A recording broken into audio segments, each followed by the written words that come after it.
Bienvenidos, bienvenidas, bienvenides a Proyecto Ballena, un espacio de encuentro en donde políticos, intelectuales, militantes y artistas van a estar discutiendo y pensando alrededor de un término. En esta primera edición de Proyecto Ballena de diciembre del 2020, ese término va a ser la democracia. Desde diferentes disciplinas y bajo diferentes formatos vamos a estar haciéndole preguntas a este término. Un término que sabemos dinámico, que sabemos que a lo largo del tiempo ha interpelado diferentes sentidos. ¿Podemos seguir pensando la democracia como lo hacíamos en 1983, cuando se cerraba el ciclo del terrorismo de Estado? ¿Podemos seguir pensando la democracia bajo parámetros meramente político-institucionales, como un mecanismo electoral? ¿O hay que agregarle además a la democracia nuevos elementos para pensarlas? ¿Desde qué enfoques y de qué aristas podemos pensar a la democracia en el siglo XXI? ¿Está en crisis la democracia? ¿Está en vías de mutación? Esas son solo algunas de las preguntas que nos vamos a hacer a lo largo de estas 3 jornadas y que nos va a interesar darle vueltas y seguir pensando nuevas preguntas. Pero no para llegar a una respuesta unívoca, a una conclusión final, sino por el contrario para poner de relieve los desacuerdos y las distintas opiniones. También porque creemos que hacer visibles diferentes voces en igualdad de condiciones hay un profundo hecho democrático. Esta reflexión colectiva que intentamos hacer en estas 3 jornadas nos va a interesar que sea en clave regional, porque entendemos que la vida política, social y cultural de la Argentina se enriquece y mucho si lo hacemos dentro de la trama que es América Latina. Voy a pasar ahora a presentarles a quienes me van a acompañar en esta primera instancia. Está con nosotros Dora Barrancos, doctora en Historia. Está con nosotros Ricardo Foster, doctor en Filosofía. Alejandro Grimson, doctor en Antropología. Y está con nosotros el ministro de Cultura de Nación, Tristan Bauer, a quien le vamos a pedir que dé unas primeras palabras de bienvenida a Proyecto Ballena. Gracias, Julia, gracias, Dora, Ricardo, Alejandro y a todos los que están y a las que están participando de este foro, de este lugar de encuentro, de reflexión. Gracias también a los y las trabajadoras del Ministerio de Cultura de la Nación y de este hermoso ámbito que tanto queremos como es el Centro Cultural Kirchner. Qué bueno que estés acá, Ricardo, porque de alguna manera lo que estamos haciendo hoy es retomar una tradición que cuando Teresa Parodi era nuestra ministra y vos estabas en tu secretaría, iniciaron en aquellos años esos foros de reflexión que fueron tan importantes, que fueron fundamentales. Reflexión para la Argentina, reflexión para y sobre nuestra América y una mirada también universal. En esa tradición se inscriben estos encuentros. Para nosotros, todos lo saben, la acción cotidiana, el trabajo cotidiano son fundamentales, importantísimos, pero se requiere de análisis, de reflexiones como la que estamos haciendo en este momento, para construir más paz, para construir más democracia. Por eso nos parece fundamental este ámbito y es retomar esa tradición y darle una continuidad a partir de ahora para adelante. Y gracias, Julia, por tu calidez de siempre y estamos seguros que esto va a ser de enorme utilidad para toda la sociedad argentina y latinoamericana. Muchas gracias, ministro. Y para comenzar con lo que les decía hace un ratito, la mirada en clave regional del problema de la democracia en el siglo XXI, estamos en comunicación con el expresidente de Bolivia, Evo Morales Ayma, que nos habla desde La Paz. Evo Morales, lo saludamos desde el Centro Cultural Kirchner. Bienvenido a Proyecto Ballena. Saludar esta gran iniciativa de convocarnos, de invitarnos para debatir la democracia. A ver, comentarles desde un punto de vista indígena la democracia de América Latina. Cuando yo era niño, en las organizaciones indígenas originarias, milenarias, no había mayorías ni minorías. Cuando hay mayorías y minorías, automáticamente ya estamos confrontados como pueblos. Se practicaba la democracia comunal, que es la democracia de consenso, la democracia por unanimidad. En algún evento, encuentro, llamados cabildos, reuniones, y algún hermano o hermana planteaba un tema, un problema, pero un planteamiento, respuesta a la resolución, se debatía y de consenso se aprobaba. Por tanto, en la comunidad no hay división, porque no hay mayorías ni minorías. Yo sigo convencido, porque he vivido en la democracia comunal, porque esta democracia que tenemos es una democracia importada del occidente hacia nuestra región, de mayorías y minorías. Bueno, no importa, esa es una profunda diferencia, un tema estructural, pero frente a las dictaduras de golpe de Estado, pues obligado como tener gobiernos democráticamente electos. Aquí yo veo mi experiencia más personal, ¿no? ¿Por qué las bases militares? ¿Por qué las intervenciones militares? ¿O por qué los golpes militares? Después de que soportamos el año pasado un golpe militar, estaba poco a poco reflexionando y llego a la siguiente conclusión. En países donde no hay muchos recursos naturales, no hay ni bases militares, no hay intervenciones ni de golpe de Estado. Y la lucha de la humanidad es por los recursos naturales. Los recursos naturales son de pueblos bajo la administración de sus estados o de privados bajo el saqueo de las transnacionales. Porque cualquier golpe de Estado es para controlar los recursos naturales. Y en nuestra región, seguramente en la década 50, 60, 70, la lucha era contra el comunismo. A los movimientos sociales nos acusaban de comunistas. Tanta campaña contra el comunismo. Va pasando el tiempo, narcotráfico. Ustedes saben que el trópico de Cochabamba o Yungas somos productores de coca. Claro, lamento mucho que despidan nuestra hoja de coca, una parte naturalmente legal, pero si hay mercado legal reconocido por las normas bolivianas, inclusive por las normas internacionales. Entonces nosotros dijimos que hay que aportar a la lucha contra el narcotráfico, pero no con libre cultivo de coca, tampoco con ceros de coca. Hablando de la hoja de coca. Pero ahí viene el pretexto de la lucha contra el narcotráfico. Desde Estados Unidos no hay lucha contra el narcotráfico. El término de lucha contra el narcotráfico es con fines netamente de interés político o geopolítico, ¿no? Pasa esa situación, después llega el terrorismo. Lamentablemente para el capitalismo, los movimientos sociales somos terroristas, ¿no? Y entonces, hay un tema de fondo para mí, que la lucha por la democracia es tan importante, pero estamos enfrentados con una estructura de quienes ostentan el poder político y que nos concentra el capital en pocas manos. Esa es nuestra profunda diferencia. Y para seguir concentrando el capital en pocas manos es control a los recursos naturales.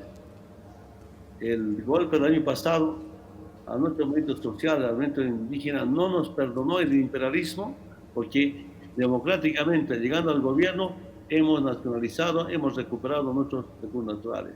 Ese es nuestro pecado. Y además de eso, haber demostrado que otra Bolivia es posible sin cuenta del milenio, sin ATPDA y fundamentalmente sin el Fondo Monetario Internacional. Y ahora me doy cuenta, el capitalismo no quiere otro modelo económico que es mejor que el modelo económico sometido al neoliberalismo, por tanto el capitalismo. Entonces acá en Sudamérica, en Latinoamérica, yo siento después de tener años tan importantes con Chávez, con Kirchner, con Lula, ¿no? Importantes, retrocedemos porque ahí viene el imperio, ¿no? De recuperar también vía democrática, pero el gobierno de la derecha, y derechas al servicio del capitalismo. Cuando necesitamos UNASUR, un espacio de integración, nos cruza, nos enfrenta con Alianza del Pacífico para retomar las políticas del ALCA o del consenso de Washington. Es otra profunda diferencia, ya es ideológico y programático. Una lucha permanente.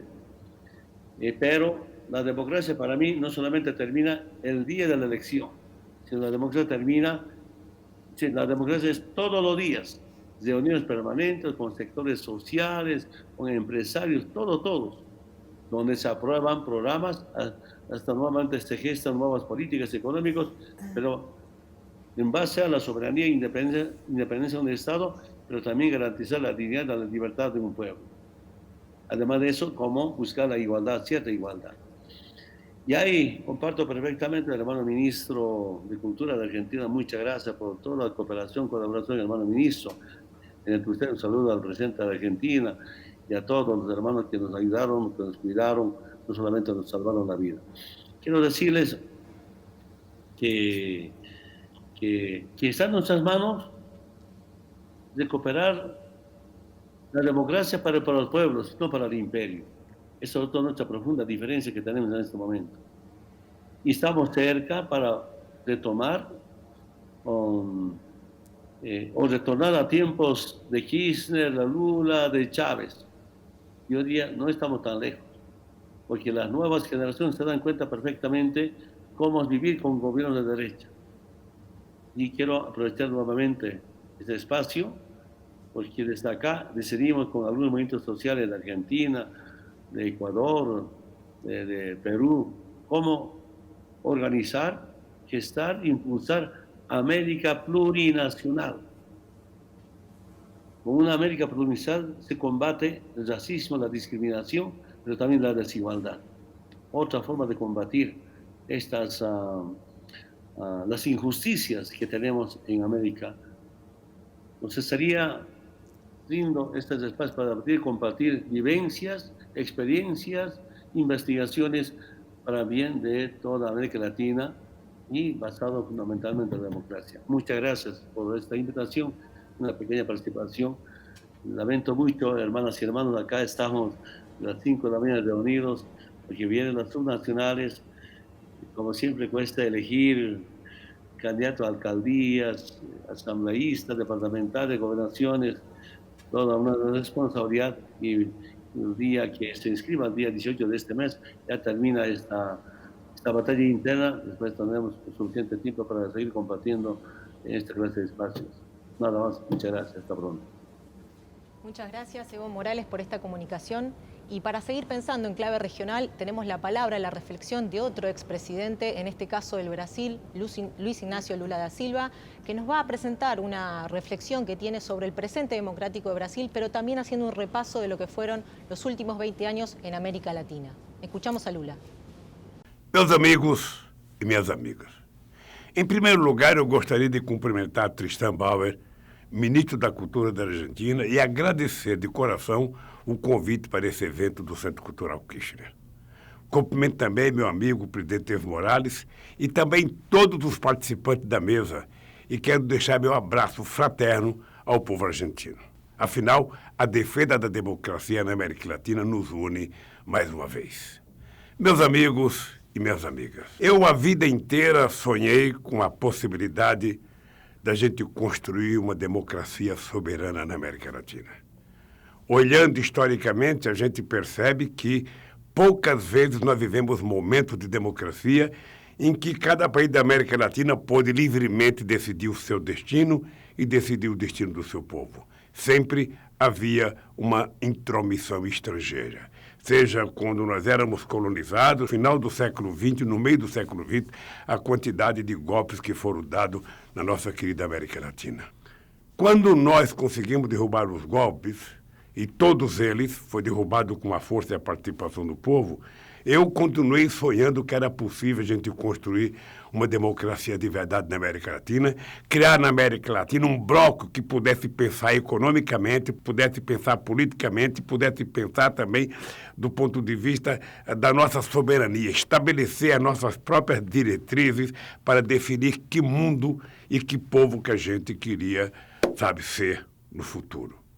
E eu acreditei que era possível quando nós tivemos a vitória do Chávez na Venezuela, quando nós tivemos a minha vitória no Brasil, a vitória do Kirchner, a vitória de Rafael Correa, a vitória de Lagos, depois Michelle Bachelet, a vitória do companheiro Evo Morales e tantas outras vitórias. Mantivemos contatos extraordinários com todos os países.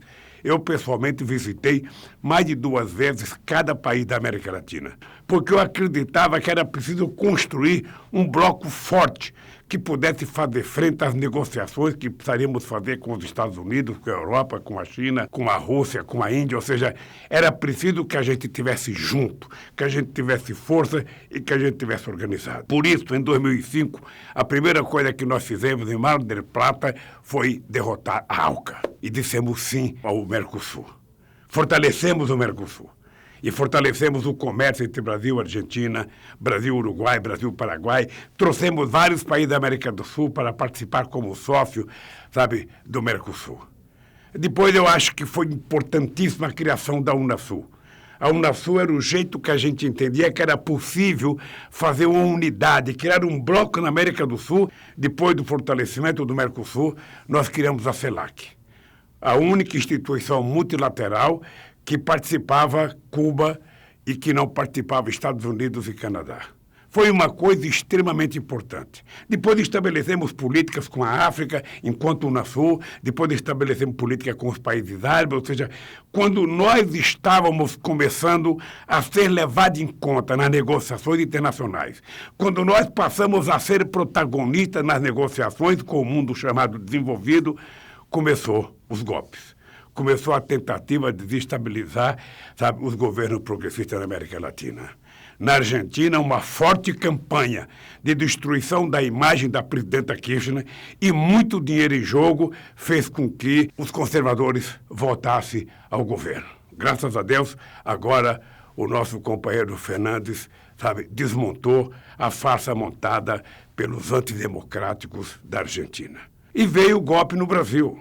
Todo mundo conhece a história do impeachment da Dilma, todo mundo conhece a história da farsa do meu processo, das mentiras contadas, do envolvimento dos Estados Unidos, do Departamento de Justiça, para tentar evitar que o Brasil fosse soberano, para tentar evitar que o Brasil fosse protagonista, para tentar evitar que a Petrobras se transformasse numa das maiores reservas de petróleo do mundo e uma das maiores empresas de petróleo do mundo. Eles não concordaram nunca com a lei da partilha, com a criação da indústria naval, com o fortalecimento da indústria da construção civil, com o acordo da construção do submarino nuclear. Era tudo empecilho que os Estados Unidos nunca aceitou. Então fizeram impeachment da Dilma, evitaram que eu fosse candidato, deram o golpe no Lugo, deram o golpe no Evo Morales, graças a Deus o MAS voltou a governar a Bolívia, e nós estamos agora tentando ver se começamos a recuperar país por país. No Brasil tem eleições de 2022, eu acho que é plenamente possível que as esquerdas voltem a governar. Rafael Correia não pode ser candidato, mas eu acho que é possível a oposição ganhar também as eleições no Equador, e aos poucos a gente vai tentando conquistar os espaços que foram tomados do povo. Porque a democracia pressupõe o povo governar, pressupõe inclusão social, pressupõe melhorar a educação, melhorar a saúde, melhorar o emprego, melhorar o salário, melhorar a condição de vida da pessoa. Essa América Latina que a gente nunca pode parar de sonhar. Essa América Latina soberana, essa América Latina produtiva, essa América Latina democrática, essa América Latina para os latino-americanos é que nós não podemos nunca abdicar.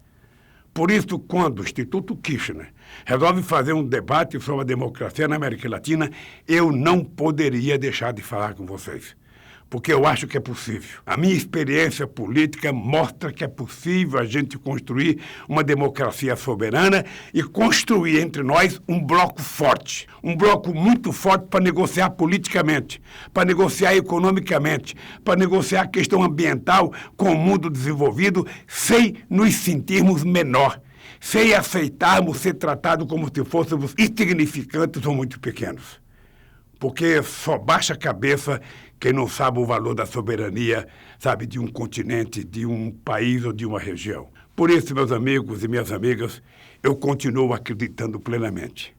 Haveremos de construir uma América Latina grande, uma América Latina soberana, uma América Latina unida entre os seus países, sem se subordinar a nenhum grupo econômico e muito menos sem subordinar aos Estados Unidos da América do Norte, que nunca permitiu que a gente fosse totalmente independente. A interferência, ora eram os embaixadores, depois eram os militares, e agora é o Poder Judiciário. A indústria da construção de lawfare.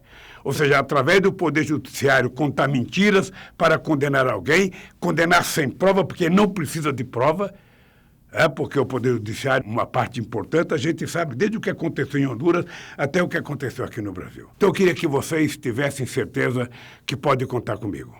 A luta pela democracia não é uma luta eventual, é uma luta de todo dia, todo dia, todo dia e toda hora. Cada pedacinho de liberdade que a gente conquistar é motivo para a gente continuar brigando para conquistar mais. Porque a única luta que a gente perde é aquela que a gente não faz, é aquela que a gente não participa. E por isso, meus queridos companheiros que estão participando desse seminário, eu quero dizer para vocês que vale a pena a gente sonhar e lutar para que a gente conquiste a democracia e a soberania definitivamente para cada país da América Latina e para o conjunto do continente. Um abraço, boa sorte, que Deus abençoe vocês.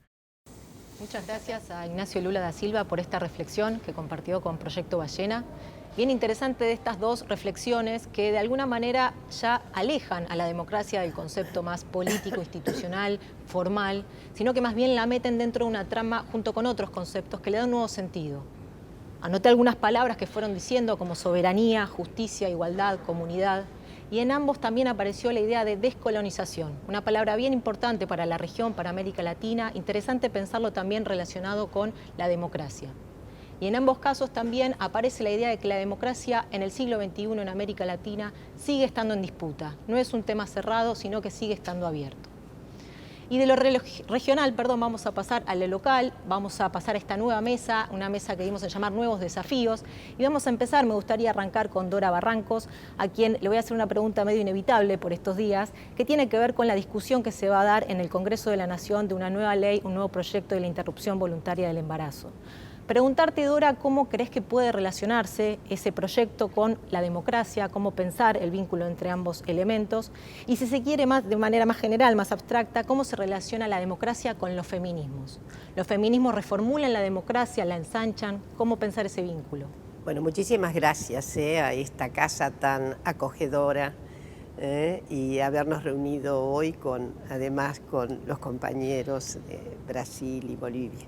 Así que bueno, vamos a las cosas, Julia.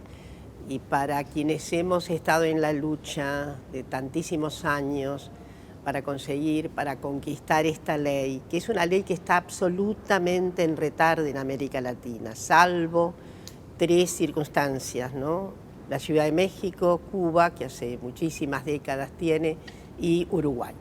Entonces, digo esto comparando la situación de todos los países de la Unión Europea, bueno, salvo este trastabilleo en Polonia, que todavía hay que ver cómo se va a resolver, porque ahí hay una manifestación muy, muy enorme respecto de la sostenibilidad de este derecho.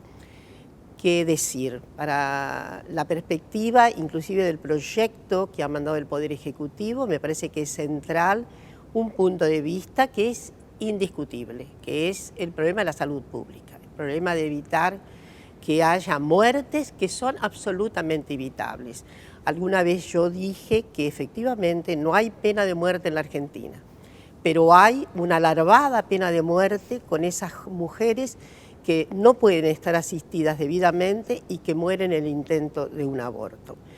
Ese es un punto de vista que es indiscutible hoy. Ahora, a eso agrego yo otra cuestión que me parece que es fundamental, la perspectiva de los derechos humanos fundamentales.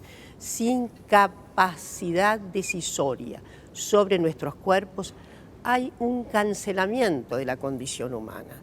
Entonces debe pensarse que para las mujeres el Estado debe devolver absolutamente esa facultad de decidir acerca de nada menos que la gestación, porque la gestación cambia la vida de las personas gestantes. Y quienes somos madres sabemos perfectamente que el maternaje no tiene solución de continuidad. Y voy a decir por qué. En orden mismo a los derechos que felizmente hemos conquistado, derechos humanos básicos para la niñez, la adolescencia, la infancia, la juventud. Entonces, en nuestras sociedades hemos habilitado muchos derechos a los jóvenes. ¿Qué quiere decir? Que estamos inclusive muy pendientes de las circunstancias que le permiten una vida mucho más, ¿cómo diré? Una vida mucho más realizada.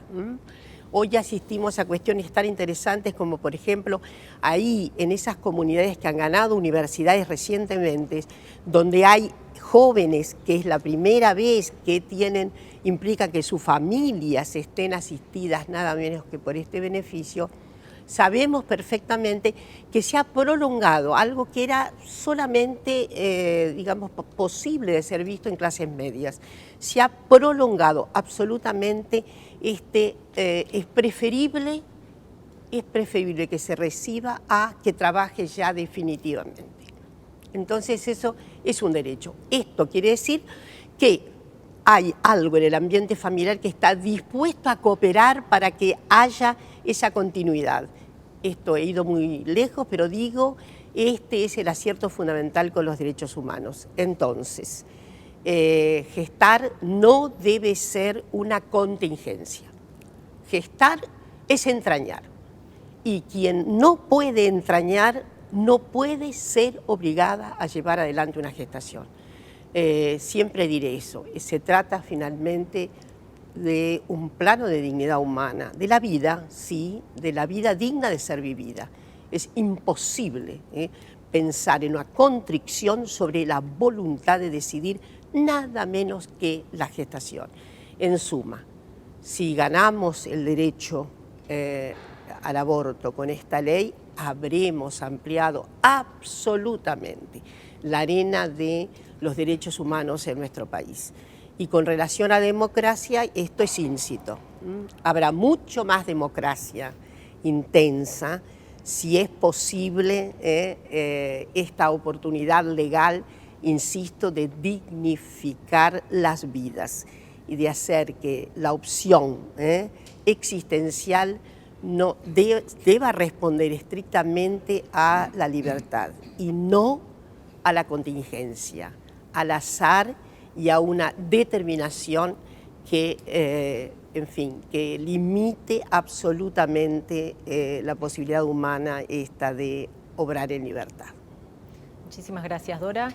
Me gustaría seguir con Ricardo, preguntarte, Ricardo, en realidad compartir una reflexión. Hay un documental bien interesante que salió hace pocos años, brasilero, que se llama Al filo de la democracia. Su directora se llama Petra Costa y trata sobre el impeachment a Dilma Rousseff en el año 2016. En ese documental se dice algo así como que las democracias en los 60 y los 70 latinoamericanas estaban condicionadas por las fuerzas militares. Y Petra Costa propone que en el siglo XXI las democracias en América Latina continúan siendo débiles, esta vez en manos de otros poderes como el judicial, el mediático, de mercado. Primero preguntarte si compartís esta reflexión y en caso de que sí, preguntarte cómo pueden hacer los movimientos populares para fortalecer esa democracia, para que no queden a merced de estos poderes que tienen otras reglas de juego. A ver, queda claro que en los años 60 y 70 en América Latina la democracia era un problema estructural para los sectores dominantes, obviamente para los Estados Unidos y para cada uno de los sectores dominantes en cada uno de los respectivos países. Experiencias populares, experiencias incluso de democracias plebeyas, experiencias de transformación de las sociedades. En la Argentina eso se vivió con el primer peronismo, en Chile se vivió con la experiencia de la unidad popular, en Bolivia con distintas experiencias que tuvieron, por ejemplo, a Torres como uno de sus momentos importantes, en Perú también la experiencia de Velasco Alvarado, democracias que comenzaban a cuestionar el sistema con grandes movilizaciones populares y que eran inviables para un tipo de proyecto de dominación como era el que necesitaba el imperio y las clases dominantes de cada uno de esos países. Por eso los golpes de Estado, en el contexto de la Guerra Fría, de la doctrina de seguridad nacional, fueron el mecanismo para no apropiarse de la democracia, sino liquidar la democracia. A partir de los años 80, de la transición democrática en América del Sur, fundamentalmente en el Cono Sur, nos encontramos con una realidad completamente distinta. Es el momento de la crisis y finalmente el derrumbe de la Unión Soviética y del bloque socialista, es el tiempo del mundo unipolar y también es el momento del gran revanchismo social de las burguesías globales a través de las políticas neoliberales. Lo que descubren esas políticas es que ahora es apropiable la democracia para ponerla al servicio de los intereses económicos, de una nueva cultura, de una nueva conformación de la humanidad. Porque lo que siempre hay que decir es que el neoliberalismo no es simplemente una etapa diferente en la forma de acumulación del capital. Es también un intento sistemático por transformar la vida misma, el lenguaje, el sentido común, las formas de sociabilidad. Y para eso es necesario capturar un dispositivo extraordinario, como es el dispositivo democrático, y ponerlo al servicio de la reproducción de esos intereses. Entonces lo que vemos, y es una paradoja gigantesca, es una tragedia para América Latina, que los 20 últimos años del siglo pasado, que fueron de reconstrucción de la vida democrática, de recuperación del Estado de Derecho, en el caso argentino la salida de la noche de la dictadura, del terrorismo de Estado y la entrada a la vida democrática, se correspondieron con un proyecto estratégico de captura de esas sociedades, de captura de la democracia para ponerlas al servicio de la neoliberalización de esas mismas sociedades. Y América Latina se convirtió, y paradójicamente, y en primer lugar la Argentina se convirtió en el laboratorio para la expansión de las políticas neoliberales, que siempre hay que recordar que el primer lugar a nivel global donde se inicia un proyecto estratégico de neoliberalización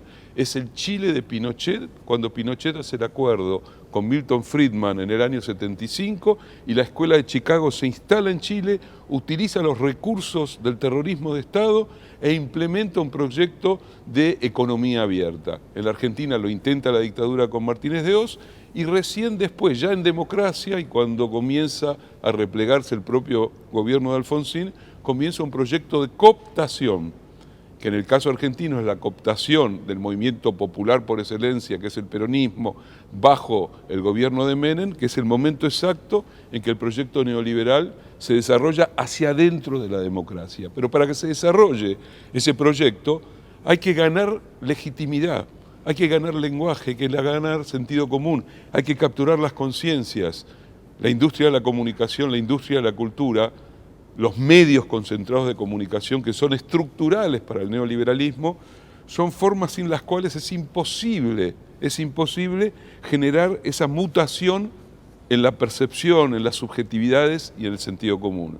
Pero no solamente eso, sino que también hay que poner a disposición de los poderes fácticos, de los poderes económicos, a el Poder Judicial. Ahí comenzará la otra historia del lawfare, que ya tiene que ver con un momento distinto. América Latina, siempre nos desgarramos las vestiduras, es el primer lugar, y sobre todo América del Sur, a finales del siglo pasado, con Chávez en Venezuela y a principios del siglo XXI, con Lula en Brasil y Néstor Kirchner en la Argentina, que inicia un proceso de enfrentamiento directo a la hegemonía neoliberal, que es una hegemonía global.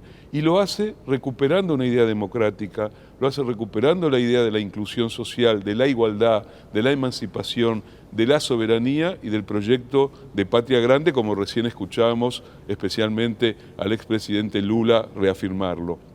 Y frente a eso, frente a una oleada espectacular, tremendamente movilizadora, con sus idas y vueltas, sus contradicciones, sus límites, frente a ese crecimiento expansivo de una democracia de características populares, que vuelve a recuperar su dimensión plebeya en gran medida, que respeta el Estado de Derecho, porque una de las características de las democracias populares de los primeros 15 años del siglo XXI fue que se respetaron la división de los poderes, se ampliaron derechos civiles, se reconstruyeron derechos sociales y se planteó la idea de que la igualdad tenía que estar en el corazón de la vida democrática y del ejercicio de la libertad. Contra eso se movilizaron todos los poderes de los sectores internos en cada país, asociados con una fuerza imperial que sigue siendo muy significativa en América Latina. Y vimos cómo se utilizaron los medios de comunicación. Siempre hay que decir que la concentración económica, que es generalizada en el neoliberalismo, ha producido también concentración mediática y que los medios de comunicación son la vanguardia fundamental sin la cual el neoliberalismo no podría generar y no hubiera podido generar esa penetración en la vida social. Porque esto también hay que decirlo, la penetración del neoliberalismo implica que muchas veces se captura sectores que no deberían ser capturados por el neoliberalismo y que ha habido también problemas intrínsecos a los proyectos democráticos populares que generaron la posibilidad de esa regresión conservadora y neoliberal que se abrió con la derrota electoral en la Argentina y después Siguió, ya lo sabemos, con Brasil, con Ecuador y con el golpe en Bolivia y la derrota del Frente Amplio en Uruguay. Porque el neoliberalismo sabe que necesita construir sentido, construir forma de subjetivación, utilizar los recursos de lo que llamaríamos la disputa cultural o la construcción de modos de ver el mundo. Y el neoliberalismo se mete como si fuera una bomba que disgrega a la sociedad, se mete dentro de las sociedades, las fragmenta y las desocializa y reduce la democracia a ser simplemente un instrumento en función de sus propios intereses. Y termino con esto. En Europa, supuestamente allí donde se hace el elogio de la democracia, los europeos suelen olvidar que han sido los gestadores de todos los totalitarismos más duros del siglo XX, los fascismos en Alemania, en Italia, en España, etcétera, etcétera. Los ideólogos de las corrientes más perversas que han recorrido el siglo XX. También fueron, esto no cabe duda, los lugares donde se discutió la idea de democracia, la idea de soberanía. Grecia, la cuna de la democracia, los inventores de la democracia, todo nuestro lenguaje, aunque no lo sepamos, habla en griego. Cuando en el 2015 el pueblo griego fue convocado a un referéndum para ver si aceptaba o no el ajuste que le imponía la Comunidad Europea, el pueblo griego masivamente dijo no al ajuste. ¿Cuál fue la respuesta del poder real, de la troika de los bancos y de Alemania sobre todo?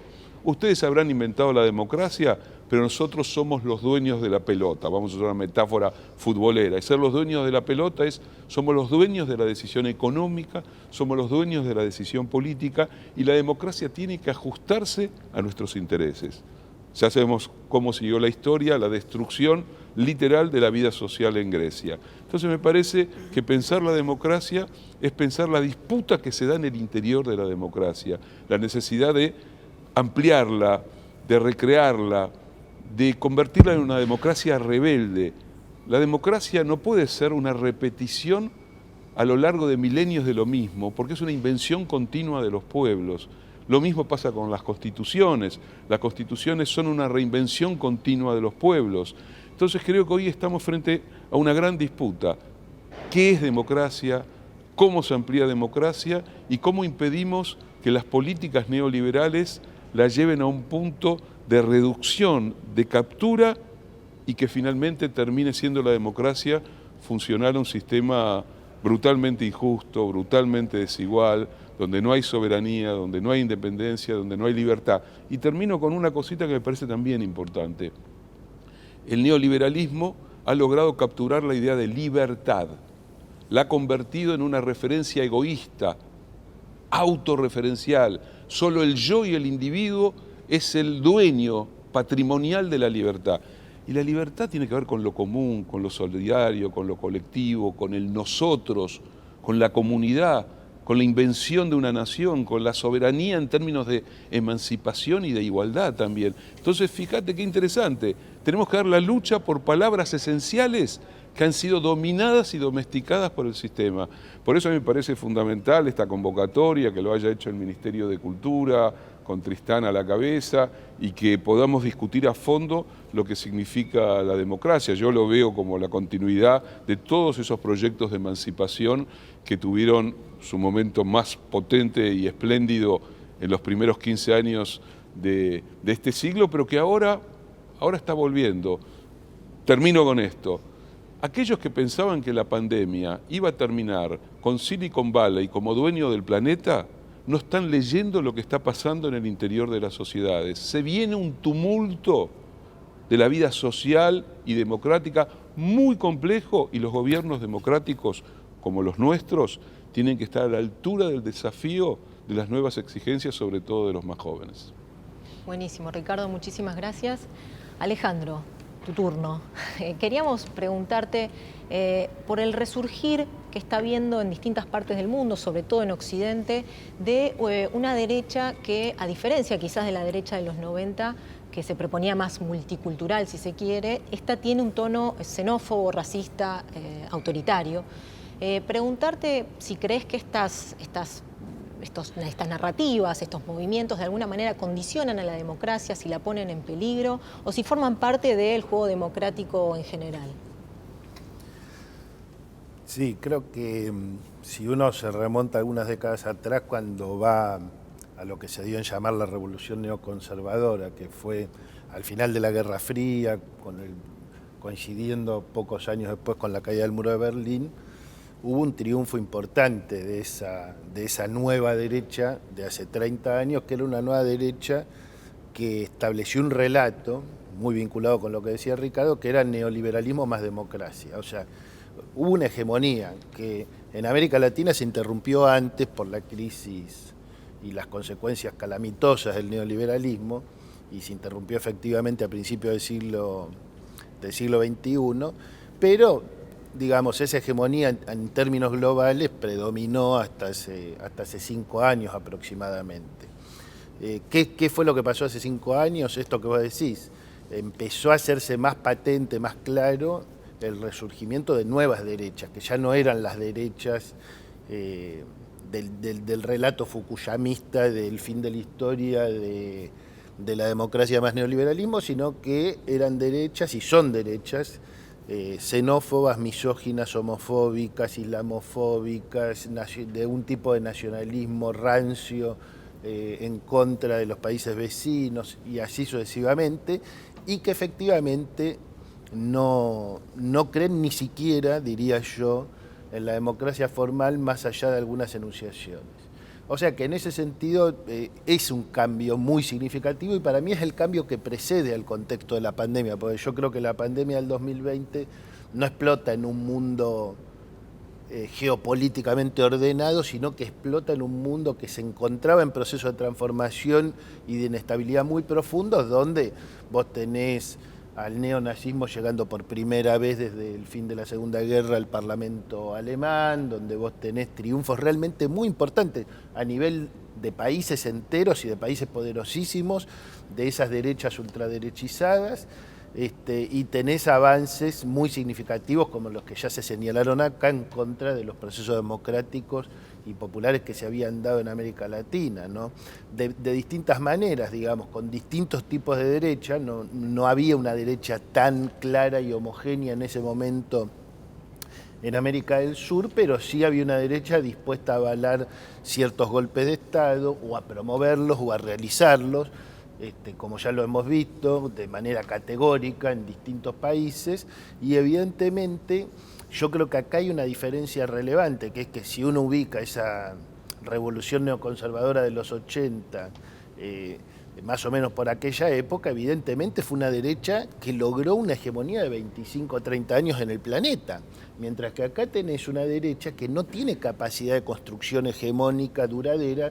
Yo la llamo una derecha corta. ¿Por qué una derecha corta? Porque no logra, por lo menos por ahora, y esperemos que no lo logre, instaurar un proyecto que involucre y que construya una mayoría social que le dé sostenibilidad a lo largo del tiempo. O sea, son derechas, miremos lo de Bolivia, o sea, dan un golpe de Estado, una cosa espantosa, convocan elecciones y arrasa el MAS, asume Luis Arce, puede volver Evo a su país.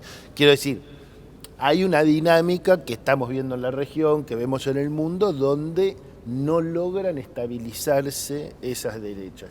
Eso es parte central de la disputa, porque vemos cómo todo esto que llamamos además los discursos del odio, vinculado a todo lo que mencionábamos antes de la xenofobia, el racismo, la misoginia, etcétera, se ha vinculado y profundamente en los últimos años en odio político y en persecución política sistemática en distintos países del mundo, con proscripciones, etcétera.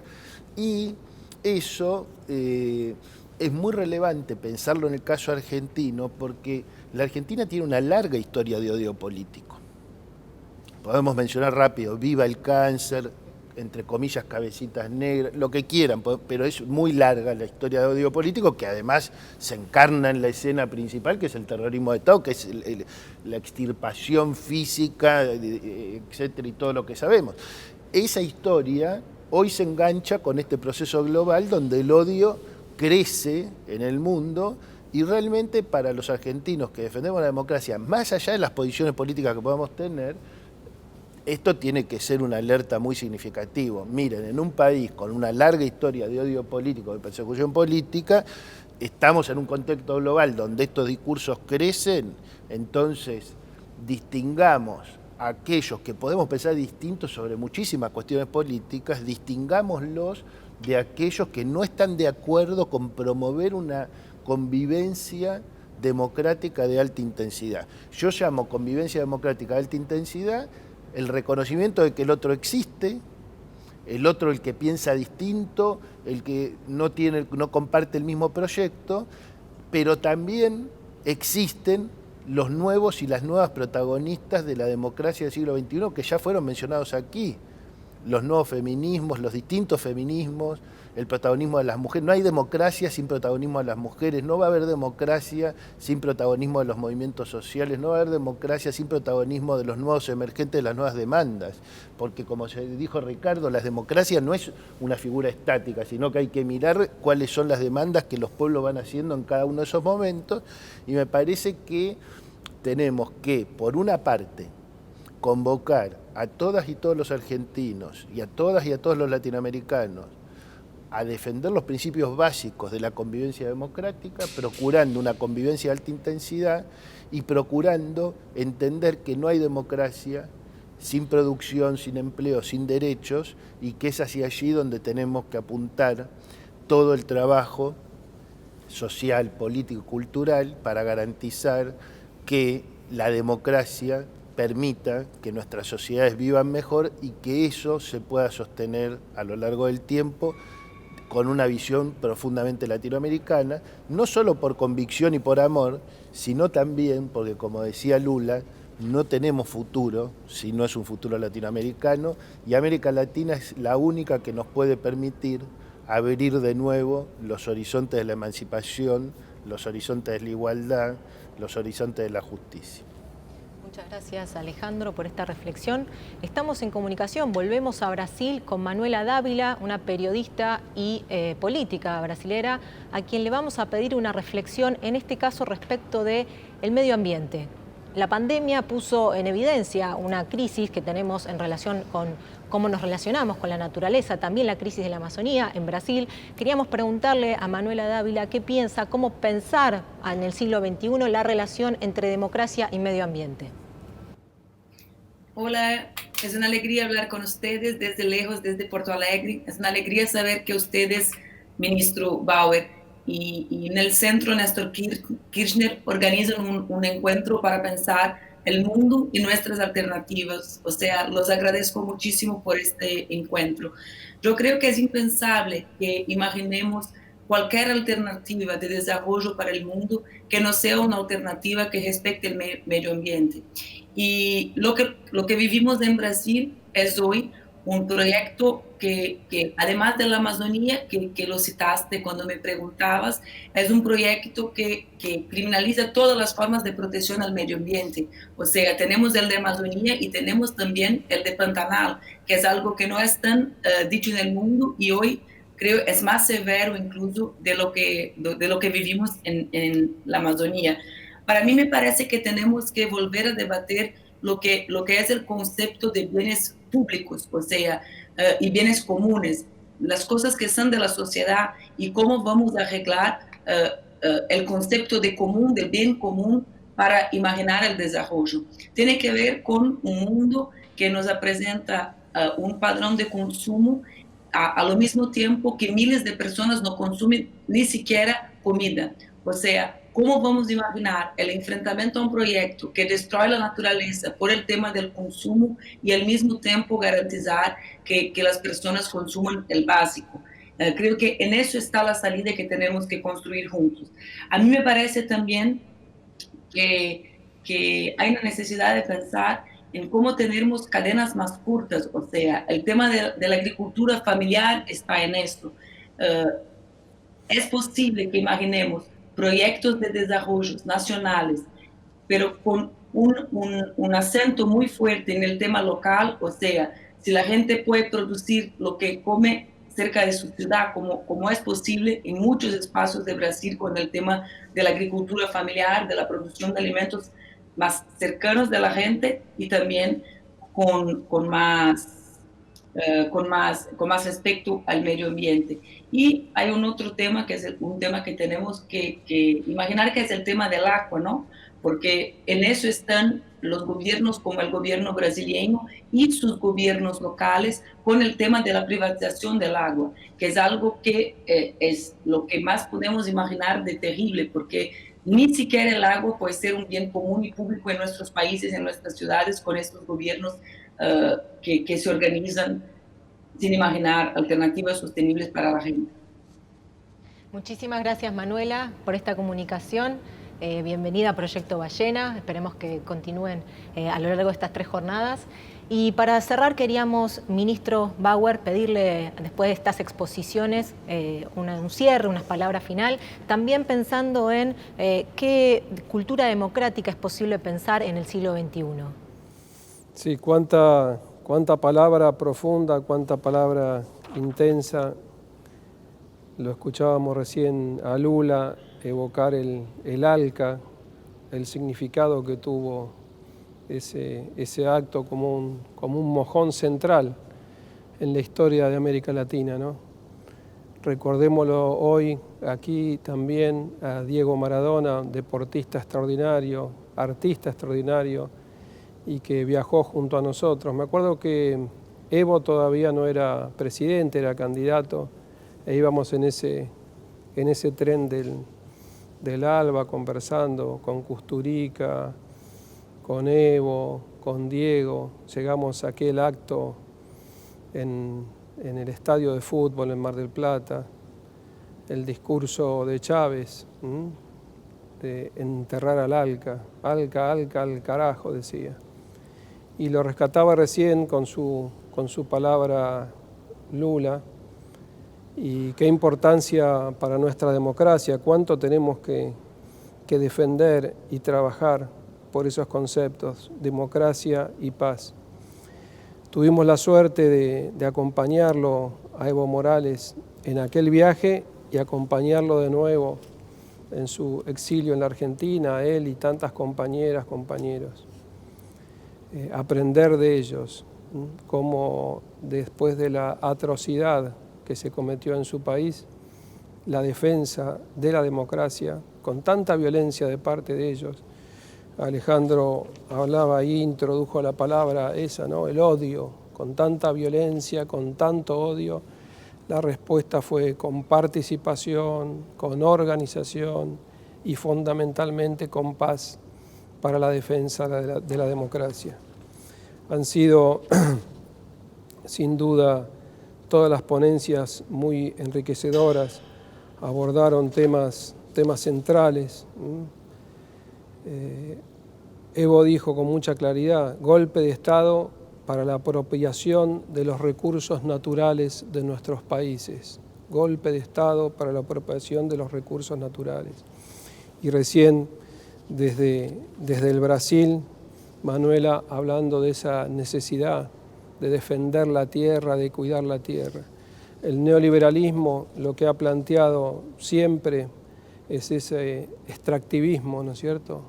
Y ese extractivismo que es para otro factor, que aquí me parece que no se mencionó, pero que es fundamental, siento yo que debemos analizar, como es la hiperconcentración de las riquezas en el mundo entero, ese 1% que tiene más, que tiene casi el doble que el 90%, y cómo esa desigualdad se da de manera tan explícita, dramática en nuestra América, cómo desde la democracia, con democracia, tenemos que trabajar en una nueva distribución de las riquezas. También lo decía Ricardo, ¿no?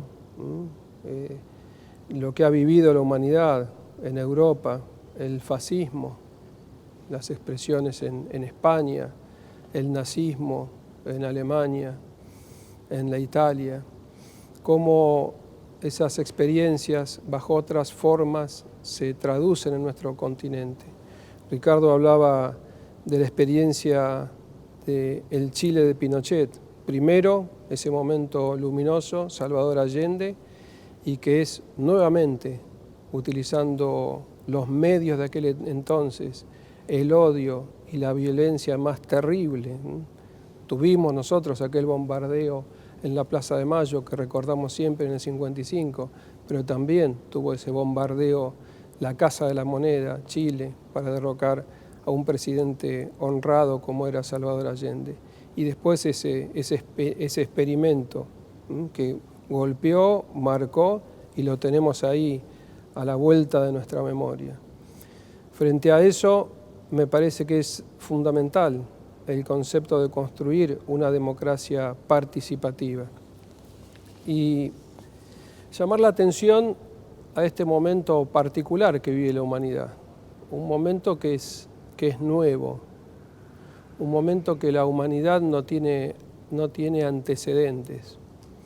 El desarrollo, el crecimiento de lo que nosotros denominamos territorio virtual o mundo virtual.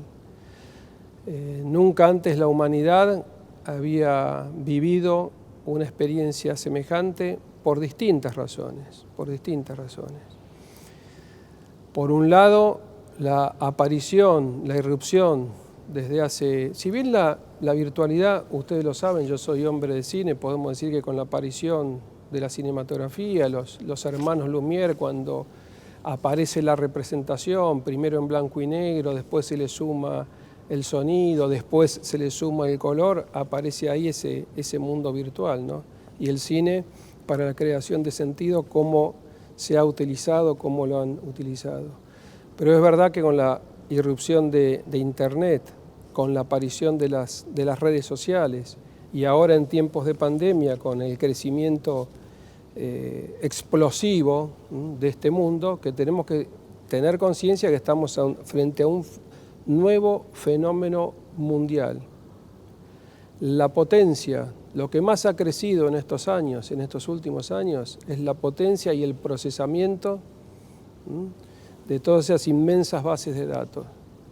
Y los sistemas de comunicación, aquello que se imaginó en los años 60 como la aldea global, McLuhan, bueno, hoy es un hecho. Y en ese terreno vivimos y ese terreno habitamos y creo que estamos obligados, que es fundamental para nosotros habitar ese terreno. Ojo, esto no quiere decir que los otros territorios, nosotros somos hijos del 17 de octubre, de la movilización, de la militancia barrial, no es que hay que replegarse, retirarse, por supuesto que no. También otra característica particular del mundo que vivimos es la coexistencia. Aquí en la Argentina celebramos los 100 años de la radio este año. No es que vienen estas nuevas tecnologías y arrasan con las tecnologías anteriores. La radio, la televisión, el libro, detengámonos un instante en la campaña de Alberto y de Cristina, lo que significó la irrupción de un libro. De repente parecería que volvimos a Gutenberg, al año 1500, y tuvo una centralidad la palabra escrita y la difusión de un libro y la reflexión en torno al libro, increíble, como tuvo una centralidad fundamental la voz de Evo Morales en Bolivia a partir de sus emisiones en las radios, ¿no es cierto? Causachum Coca fue una radio fundamental para que mientras estaba en el exilio Evo, llegaba su palabra, en algunos pueblos ponían, como los viejos sistemas, altoparlante y escuchaban ahí la voz de Evo que llegaba desde el exilio.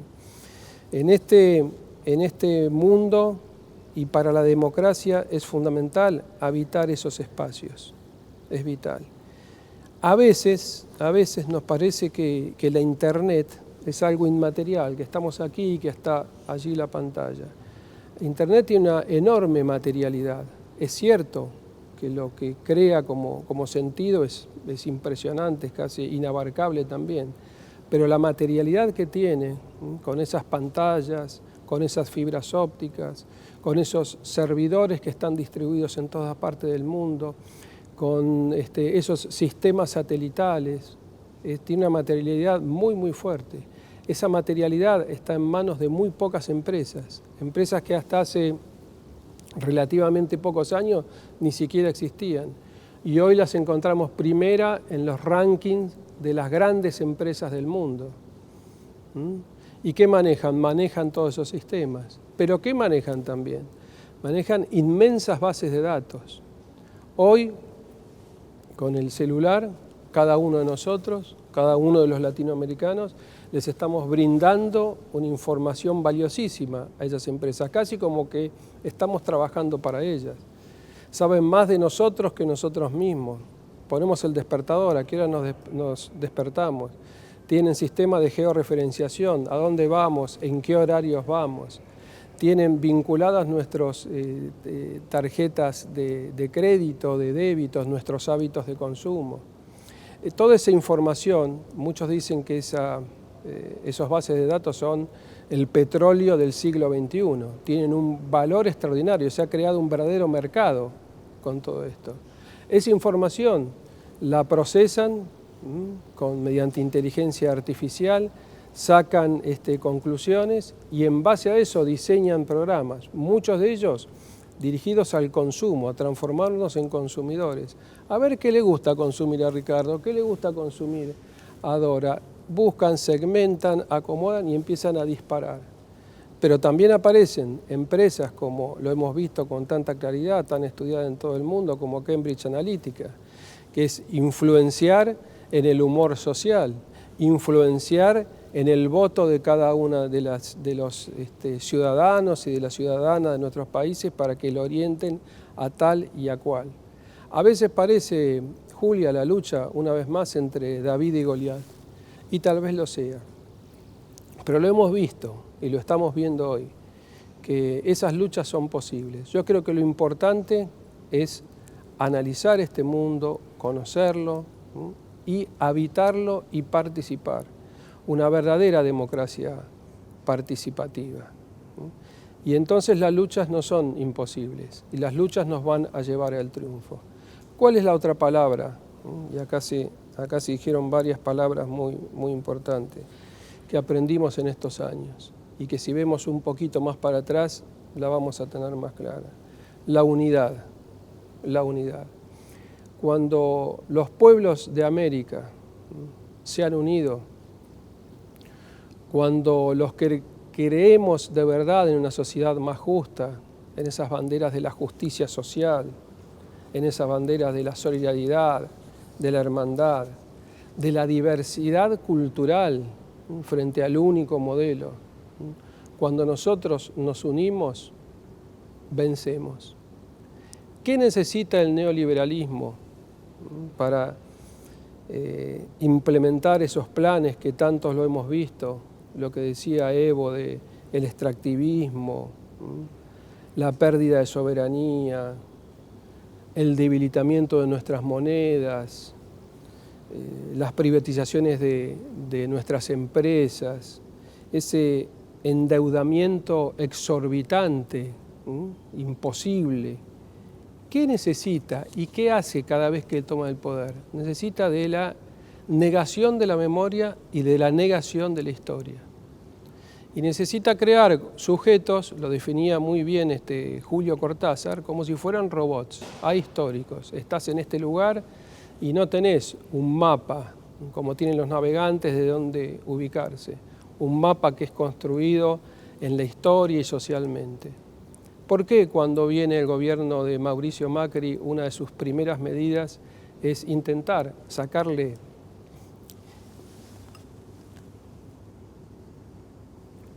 el nombre, quitar el nombre a este centro cultural que hoy nos da cobijo?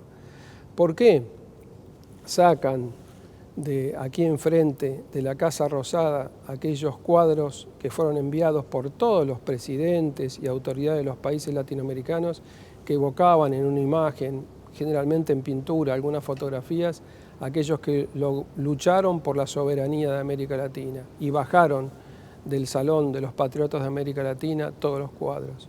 ¿Por qué sacar la imagen de Eva Perón, de San Martín, de Belgrano, de nuestros billetes? ¿Por qué esa necesidad de borrar la historia? Porque es en esa memoria, es en esa historia, donde se constata que las luchas son posibles y que se puede vencer, que está nuestra propia fuerza. En esa memoria, qué bien Néstor de nuevo, memoria, verdad, justicia, memoria, verdad, justicia. Es en esa memoria, es en esa unidad donde están nuestras fortalezas. Y creo que es esencial tener esto en claro para la defensa de nuestra democracia. José Martí, que hablaba de nuestra América, de la importancia de esa unidad como América Latina, unidad en nuestra diversidad. Y después, lo dijo ahí Alejandro, ¿no? Dos cosas. Primero lo dijo Ricardo, lo de la palabra libertad. Se aprueban de la palabra libertad. Y la palabra libertad es una de las palabras más bellas que tiene la lengua castellana. Libertad, todo lo que representa, cómo nos remite a la Revolución Francesa, cómo nos remite a los sueños de todos nosotros. Pero muchas veces, Ricardo, esa palabra libertad es tiranizada o utilizada por grupos de poder que lo que hacen en verdad es someter a la libertad o a esa palabra. Cuando fue la dictadura cívico-militar, los genocidas usaban la palabra libertad. Y cuando fue el golpe contra el movimiento popular más impactante, fuerte de la Argentina, el peronismo, se utilizó la palabra libertad. Ellos llamaban a su revolución, la denominaban revolución libertadora. De la mano de la palabra libertad, bombardearon la Plaza de Mayo y asesinaron gente. Y de la mano de la palabra libertad, a los pocos días de ese golpe, el decreto que ellos mismos firmaron prohibía la sola mención del nombre de Perón, la sola mención de la palabra peronismo, la sola mención del nombre de Evita, o la sola posibilidad que un pueblo se expresara en el canto con una marcha que evocaba a su líder y evocaba sus luchas. Y la otra palabra de Alejandra, la del odio. Yo eso lo aprendí mucho de Néstor también y de Cristina, que nosotros tenemos que responder con amor. Y lo aprendimos de Evo. Ya, nuestra respuesta tiene que ser con amor. Y con estos conceptos y entendiendo el mundo que estamos habitando, creo que podemos recuperar aquellas banderas de las cuales hablaban y evocaba Evo y llevarlo a un futuro más hermoso, ¿no es cierto? Y la pandemia nos lo hizo ver algo que estaba absolutamente claro. Vamos todos navegando en la misma barca. Qué lindo que lo cuenta y lo narra el Papa Francisco. Vamos navegando en la misma barca. Y en la misma barca es la humanidad que va ahí.